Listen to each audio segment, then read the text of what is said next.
আমি সবে ঘুম থেকে উঠলাম, অবস্থা দেখো। সব কটাকে বাইরে বের করে দিয়েছি, সব ওয়েট করছে কখন উঠবো। হ্যাঁ, কি হয়েছে? কি আবার? কি বলো?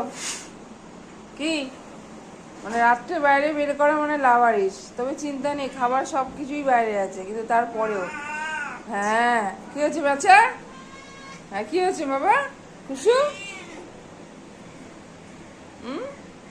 পেঁচা এখন রাতেও ঘরে থাকে, রাতেও আর বাইরে যায় না।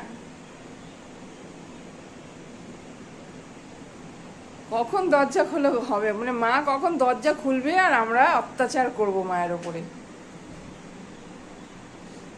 3টে যদি ঘরে নিয়ে আমি ঘুমাই, মানে বুঝতে পেরেছি আমার অবস্থা শোচনীয়। আচ্ছা, এই দুটো, আর একটা কোথায়? আরেকটা কোথায়? কুটু? কুটু মনে হয় দাদুর কাছে।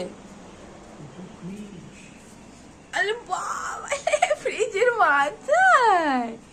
ও বাবালে, আমার কুটু ফ্রিজের মাথায়! ওরে বাবালে, বাবালে, বাবালে, বাবালে! ওলে বাবালে, ওলে বাবালে! আরে বাবালে!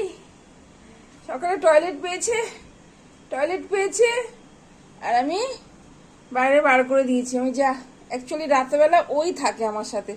কয়েকদিন পেঁচাকেও রেখেছিলাম, কিন্তু দেখছি এত ডিস্টার্ব হয়ে যাচ্ছে, ডিপ্রেশনে একদম মানে চোখ মুখ অন্ধকার হয়ে যাচ্ছে। বললাম না, এইটুকু রাতটুকু আমাকে চায়, রাতটুকুই আমি সারাদিন কাজ করতে থাকি, সেরকমভাবে এখন আর পায় না, তাই জন্য রাতটুকু রাখি। গুড মর্নিং বলে দাও।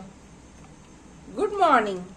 আরে বাপ রে বাপ, বাপ রে বাপ! হ্যাঁ, চলে এসো, চলে এসো, চলে এসো! রে বাবা রে বাবা রে বাবা রে! এই যে খাবার রেডি, পেঁচার খাবার এখানে, জল খাবার দিয়ে রাখি, ওই ঘরে খুশির খাবার দিয়ে রাখি, এখানে কুটুসের খাবার দিয়ে রাখি। ঘরের আমার হাল নেই, ঘর পুরো বেহাল, কিন্তু কিছু করার নেই।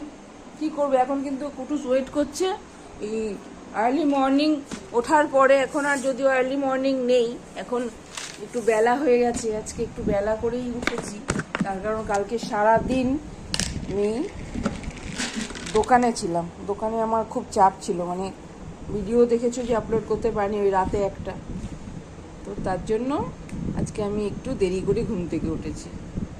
উঠেই সকালবেলা আমার হাতে খাই, তারপরে চলো টাটা রাখলাম।